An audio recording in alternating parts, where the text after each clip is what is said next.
Bienvenidos y bienvenidas a Enclave Política, el programa de Telesur que analiza, que reflexiona junto a usted sobre nuestra región. Lo que ocurre en Colombia es un genocidio que se expresa por más de 30 masacres en lo que va del año y el asesinato de más de 50 líderes sociales, a lo que se suman ya el medio centenar de muertos en las protestas pacíficas, populares, iniciadas el 28 de abril último. Y ahora a eso se suma la acción de los grupos paramilitares urbanos, conteniendo la protesta, disparando contra los ciudadanos y además impidiendo la movilización de organizaciones indígenas, por ejemplo, hacia Cali, por solo mencionar un caso concreto. ¿Cómo advertimos una solución pacífica a este conflicto político y social? ¿Hasta dónde el uribismo llegará con su actitud guerrerista y criminal? De esto queremos conversar con la abogada y experta en Derecho Constitucional y también lideresa indígena Edith Bastidas, a quien le damos la más cordial bienvenida. Edith, qué gusto tenerla por acá. ¿Cómo está usted? Un gusto, un saludo muy cordial a toda la audiencia de Enclave Político y a toda la audiencia de Telesur. Muchísimas gracias, Edith. La primera pregunta que le quisiera hacer es cómo evalúa hasta este momento lo ocurrido en Colombia, en particular lo que está pasando en el campo, en medio de una represión a las organizaciones sociales y además con el calificativo de terroristas que están asumiendo incluso algunos medios de comunicación. Bueno, Colombia está viviendo una situación bastante delicada desde hace muchos años. Sin embargo, los pueblos y la sociedad colombiana teníamos la esperanza de que con la firma del acuerdo de paz iba a haber efectivamente un estado de paz o de reconciliación de nuestra población. Sin embargo, no ha habido una voluntad política de los gobiernos de turno para darle cumplimiento a este acuerdo de paz y para resolver las demandas sociales de los diferentes sectores. Por el contrario, en vez de caminar hacia la paz, se ha intensificado la violencia contra los pueblos indígenas y contra los diferentes sectores sociales. Todos los líderes que están defendiendo los territorios, especialmente en la zona rural, los líderes indígenas, los líderes afrocolombianos, líderes campesinos e incluso los líderes urbanos, el movimiento estudiantil, ha sido estigmatizado, ha sido atacado y violentado de diferentes formas, a través de detenciones arbitrarias, a través de desapariciones, a través de asesinato, de toda la violencia contra la marcha pacífica. Es una situación muy delicada que se está viviendo. Toda esta situación pues ha motivado que los movimientos sociales, que el movimiento indígena decida en primer lugar pues hacer una gran movilización que tuvo lugar el día 28 de abril y entrar a la minga, como llamamos los pueblos indígenas, sumado al paro nacional en donde están los diferentes sectores sociales motivados por la protesta frente a medidas antipopulares del gobierno, como son la reforma tributaria, que es regresiva, que impone mucho más a los menos favorecidos y está favoreciendo mucho más a las grandes empresas. Pero a esto se suma toda la violación de derechos humanos. Tristemente, desde la firma del acuerdo de paz, se tiene el conteo de cerca de 1.200 líderes de diferentes sectores y también de cerca de 250 líderes indígenas, específicamente defensores y defensoras del territorio. Todo esto entonces está motivando que los pueblos estemos en esta movilización, exigiendo al gobierno y llamando la atención de la comunidad internacional para que se protejan los derechos.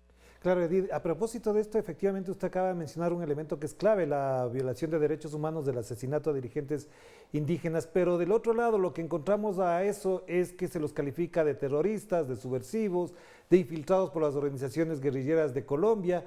¿Hasta dónde esta estigmatización que quieren dar desde el relato político oficial está calando en la población para advertir lo que algunos ya señalan como un rechazo a la protesta popular y particularmente, por ejemplo, a la minga indígena? Sí, este es un tema que estamos abordando desde nuestra organización Derechos de los Pueblos Indígenas Internacional, porque se está dando este discurso de odio, la estigmatización y la criminalización de los líderes que están defendiendo especialmente el territorio y también de todos los líderes de diferentes sectores que están haciendo la protesta pacífica. Estos actos buscan deslegitimar la lucha. Dice el gobierno, pues están infiltrados por los actores armados y eso lleva a que prácticamente se está justificando el ataque contra nuestras movilizaciones pacíficas. De igual forma, la criminalización de diferentes líderes ha llevado a que las organizaciones tengan que desgastar su tiempo defendiendo en los diferentes procesos penales a los líderes y dejen a un lado sus reivindicaciones. Y esto acompañado del discurso de odio, se siente un racismo en la población. Infortunadamente, pues el gobierno actual del presidente Duque, también con el apoyo del expresidente Uribe, están estigmatizando mayormente a los pueblos, están pidiendo prácticamente que la población y que las Fuerzas Armadas tengan la libertad para disparar indiscriminadamente. Este tipo de afirmaciones fueron incluso en redes sociales censuradas, pues porque son claramente unos discursos de odio que en la actualidad ha llevado a que incluso civiles se armen y disparen contra los pueblos indígenas, como se ha conocido en estos últimos días. Claro, y efectivamente eso se parece muchísimo a lo ocurrido en el Ecuador en el octubre del 2019, cuando el movimiento indígena saliendo a las calles, luego fue estigmatizado por todos los medios de comunicación, salvo contadas excepciones, por supuesto, entre ellos Telesur. Y a partir de eso incluso se han generado lo que usted acaba de mencionar, mensajes de odio, de racismo, de xenofobia, de incluso de sexismo contra las mujeres indígenas, por ejemplo, ocurridas en el Ecuador. Lo menciono esto para dar paso a la siguiente pregunta. Si esto está ocurriendo, ¿cuál es la respuesta de las organizaciones indígenas, sociales, campesinas de Colombia? ¿Cómo van a afrontar este estigma, esta arremetida, incluso de orden cultural, contra la protesta legítima y popular? Bueno, primero quiero retomar lo que has dicho, que desafortunadamente los grandes medios comerciales están haciendo eco, están haciendo una caja de resonancia de todos estos discursos de odio, engañando a la población colombiana. Pero por fortuna, pues contamos con medios como Telesur y también con nuestra red de medios de los pueblos indígenas, que a través de las redes sociales están ayudando pues a dar la información correcta y a contener un poco esos discursos de odio. ¿Qué se hace frente a esto? Pues ha habido diferentes campañas de pedagogía que hacen los pueblos indígenas con las diferentes organizaciones. Por fortuna, pues las organizaciones son conocedoras de esta situación y están de la mano con los pueblos, apoyando en todas las reivindicaciones propias de los pueblos, pero también en las reivindicaciones generales del pueblo colombiano. Así es que una de las grandes posibilidades que han tenido los pueblos de contener esos discursos de discriminación y de odio han sido los medios de comunicación alternativos para brindar una información real de lo que está sucediendo. Pero cuando se juntan el poder político y el poder económico de otros medios, definitivamente pues están engañando a la población colombiana y tratando de confundir también a la opinión internacional sobre lo que realmente acontece en Colombia. Por eso también los pueblos indígenas estamos acudiendo a organizaciones internacionales, tanto ONGs como los organismos multilaterales, en el caso de la OEA, en el caso de la ONU, que en los últimos días pues incluso han tenido unos pronunciamientos pidiéndole al gobierno colombiano que cese la violencia y pidiéndole también que se siente a negociar con los líderes del paro nacional. Claro, pero Edith, ahí para finalizar esta primera parte le hago la última pregunta en este bloque particularmente. ¿Hasta dónde la presencia indígena, la organización indígena, tiene parte en el diálogo que ha propuesto el señor Iván Duque? Porque lo ocurrido con el Comité de Paro efectivamente no satisfizo a los líderes y en general a la opinión pública. ¿La organización indígena, las organizaciones campesinas forman parte de este diálogo? ¿Van a ser invitadas? ¿Qué creen ustedes que se debe plantear ahí? Bueno, se ha presentado una situación y es que el gobierno pues a toda costa ha querido eludir el diálogo con las diferentes organizaciones. Esto nos ha llevado justamente a tener estas manifestaciones, a tener estas mingas en el caso de nosotros en la vía panamericana, así como lo están haciendo diferentes organizaciones. Entonces, las movilizaciones están en diferentes partes del país, no se encuentran en una sola parte. Están en Nariño, están en Cauca, están en el Valle, hacia la costa del Pacífico, en diferentes regiones. Y los pueblos indígenas aspiramos obviamente a tener un diálogo con el gobierno gobierno en el que podamos adelantar una conversación. Sin embargo, pues el gobierno ha tratado de eludir estos espacios legítimos y ha decidido sentarse, por ejemplo, con gremios o con políticos que realmente no están representando a los pueblos. Entonces, los pueblos queremos que haya una interlocución directa del gobierno con los pueblos indígenas y con los sectores populares. Así que por el momento, pues mantenemos estas vías de hecho hasta que el gobierno decida sentarse con nuestros pueblos a través de nuestras organizaciones representativas y de nuestras autoridades también. Claro que sí. Hagamos la primera pausa, Edith, para volver y seguir conversando sobre la situación de Colombia, que lamentablemente ocurre en medio de una arremetida policial y militar impresionante. Vamos a la pausa y enseguida volveremos con la lideresa indígena Edith Bastidas desde Colombia. Hagamos la pausa.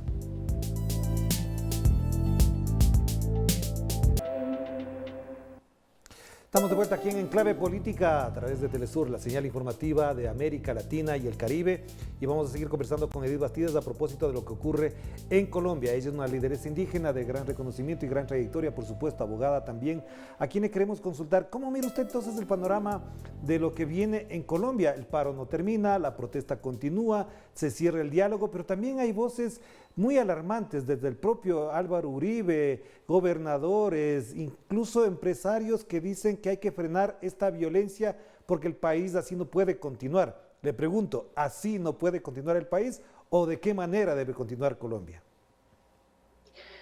Sí, yo creo que desde diferentes ámbitos nosotros estamos de acuerdo en que así no debe continuar el país, pero desde la óptica de los pueblos indígenas, el país no puede continuar en guerra. El país no puede continuar con esa violencia contra los líderes sociales, contra los líderes de los pueblos étnicos, que ya ha tocado incluso en estos últimos días a las mujeres de forma directa, a nuestras gobernadoras. No puede seguir con proyectos inconsultos ni con reformas regresivas. Estamos de acuerdo, pero infortunadamente pues no se ha podido establecer este diálogo porque hay intereses muy fuertes de adelantar proyectos en los territorios, de hacer explotación minera, de hacer grandes represas, de pasar carreteras sin la consulta previa. Y justamente todas estas presiones sobre el territorio es lo que está generando este conflicto tan grande pues entre los pueblos afectados y entre los intereses particulares pues que no están tomando en cuenta el medio ambiente, no están tomando en cuenta la población, solamente pues buscan pasar con sus grandes intereses por encima de los derechos de los demás. Claro, y a Entonces para propósito los de esto, pueblos, le quería hacer sí. una pregunta a propósito de esto que acaba de mencionar. ¿Hasta dónde, digamos, el sector, el campo popular se puede unificar más y mejor para afrontar esta embestida y esta arremetida violenta, militarizada que existe desde las altas esferas del gobierno y desde las élites empresariales también? ¿Usted cree que efectivamente hay posibilidades de una gran unidad popular o cree que efectivamente la dispersión, la división incluso entre algunas organizaciones facilita esta arremetida militar? Claro, cada organización, cada región, cada pueblo étnico tiene una agenda y es totalmente respetable. Pero lo importante en este momento es que todas esas agendas han sumado a las diferentes movilizaciones. Por ejemplo, en el caso de Nariño, en donde es mi región, no solamente están los pueblos indígenas aquí presentes, han estado los comerciantes, han estado también los campesinos, están los diferentes productores, incluso la población en general que está en contra del aumento de peajes, está en contra del aumento de los precios del combustible, porque la arremetida del gobierno ha sido muy fuerte. Entonces, si bien cada sector tiene una agenda específica, también hay una agenda general que nos une a todos, que es la defensa del territorio, la defensa de la vida, la defensa de políticas sociales, y eso ha sido importante porque nos ha venido movilizando a todos hacia una causa común.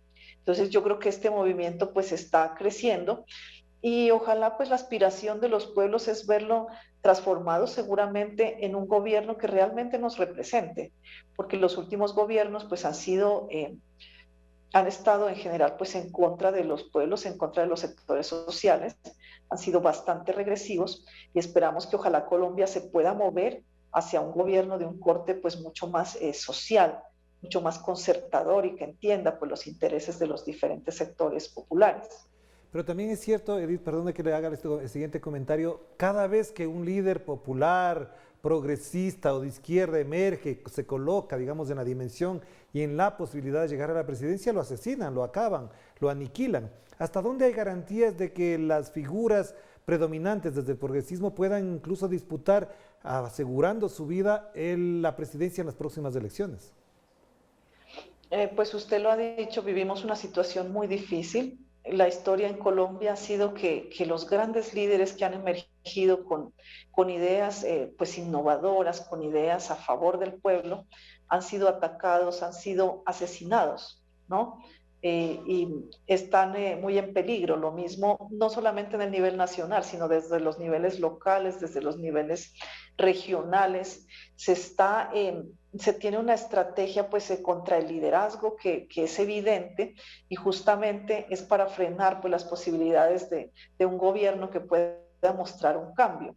Entonces ahorita pues yo creo que lo único que nos puede ayudar pues es la unidad popular de los diferentes sectores y seguramente de los diferentes sectores alternativos, porque hay pues también diferentes propuestas, pero esperamos que finalmente en estos meses que corren también para la próxima elección presidencial en Colombia, pueda haber una unidad de esos diferentes sectores y que podamos confluir en una sola propuesta que nos permita pues competir por la gobernabilidad en el país.